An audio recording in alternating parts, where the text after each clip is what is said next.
Okay, hi Tracy. It's a pleasure to have you here with us today for this episode of Coach Crossings. So, to begin, why don't you start with telling us a bit about yourself? Sure. So I have had a really interesting career to date. I began my career working at a crisis line, selecting, training, and supporting volunteers to staff a 24-hour crisis line in Ottawa. And then I moved after about 8 years doing that work. I moved then to international development, starting with a small organization called VSO Canada, which then merged with a much larger organization called CUSO. And I was with CUSO for until just recently. And then I had the chance to leave the organization and start up my own consulting practice, focusing on HR support for small and medium organizations, but also support for boards around governance issues. That's great. So, can you tell us about the moment that you decided to become a coach? Yeah, I'm not sure it was one single moment. I think it was a whole bunch of different moments that kind of added up together. So, um, in my career, both as a manager myself, but also from a human resources management perspective, supporting a whole range of managers, we often talked about the need for a coach approach, but we talked about it without having a common understanding of what that actually was. And so I had been interested in coaching, kind of in really having a particular framework and a very solid approach for coaching for a very long time. And then just recently decided, you know what, I need to take that a step further. And so then had the opportunity to discover Canada Coach Academy and to start my own journey as an International Coaching Federation certified coach. That's great. So, why did you choose Canada Coach Academy to complete your certification with? I think there were a number of reasons. I would say the first is that when I discovered the website, it just sort of spoke to me in terms of everything I was looking for at that moment in time was there in the website. And then I think the second thing that really solidified that decision was a conversation with Natalie.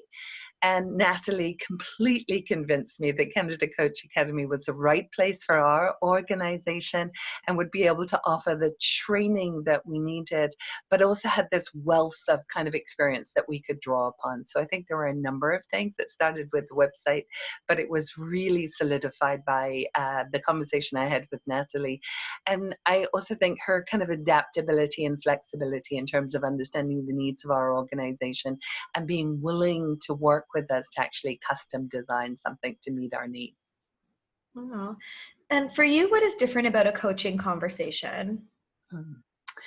I think there are lots of things that are different about a coaching conversation. So even when I reflect on my practice as a manager for sort of the last 20 plus years, I always felt like I was a pretty good manager. But I think, like lots of us, I had a tendency to manage by being a mentor, by kind of using the wealth of my experience to tell my team members kind of the best approach or what they needed to do next. And so what's different about a coaching conversation for me is the recognition that the person you're working with has wisdom and experience that's completely sort of valid and valuable. And so a coaching conversation for me is about sort of unlocking that other person's potential, getting them to come up with sort of the direction, the solution, the ideas that they want to pursue themselves. And for me, that was kind of transformational. Okay. So, I guess that leads to how has coaching changed your life or becoming a coach impacted your life? I think in lots of different ways it's impacted me. So one of the most profound ways is when I look back at my career and the fact that I had the opportunity to begin my career in a crisis line setting where active listening was absolutely the approach that we trained volunteers to adopt on the phone line.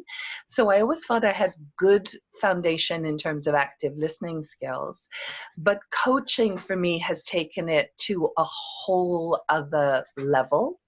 in terms of not just the active listening, but the use of powerful questions.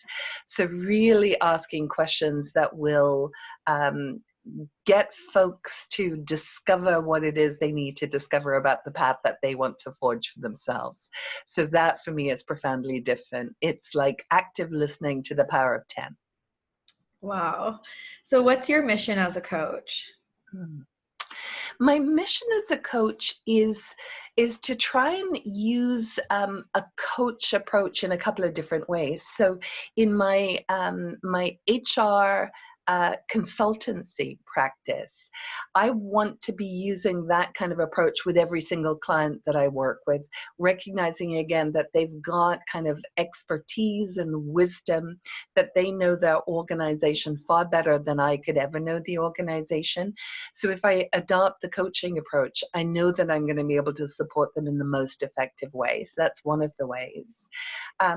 But I also think it's something that helps me in terms of being a recipient of coaching. So through my coaching practice and the shared coaching I do with other coaches, it helps me actually set the direction for my own consultancy practice and determine where it is I want to take that. So I think it helps me both as a recipient, but also really helps me as a consultant in terms of adopting a coach approach to the way I work with clients.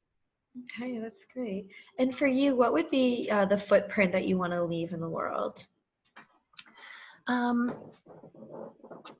I think I'm incredibly fortunate in that I already get to do work. So again, harkening back to my crisis line background, I deliver a suicide intervention training program, a 2-day suicide intervention training program.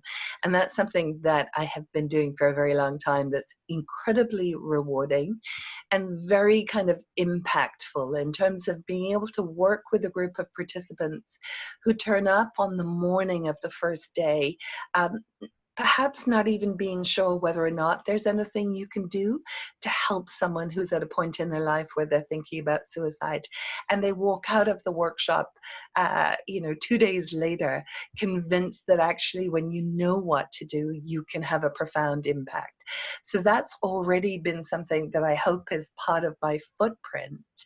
And then what I've loved about learning more about coaching is seeing how even in a situation where someone is at a point in their life where they're thinking about suicide, if you adopt that coach approach, that recognition that, again, that person has kind of wisdom and experience, I think you can really support them to make another choice other than suicide in a really profound way. So for me, I think it's the combination of those two things. So being able to deliver suicide intervention training, but again, being able to look at that through a coaching kind of lens, I hope is going to be part of my footprint. Wow. So if you had the opportunity and one chance to deliver a message to the world, and we'll write it on a billboard and the whole world will see it, what is that one message to the world? That's tough. One message. I would say it links to a quote that I read recently from George Eliot, which is something like, "It's never too late to be what you might have been." And for me, that just is so inspiring. The idea that it's never too late to try new things. It's never too late to learn new things. It's never too late to kind of realize your full potential. I think that's incredibly exciting. That's very powerful.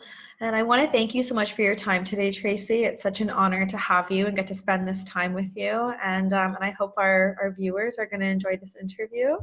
And yeah, thank you so much. Thank you.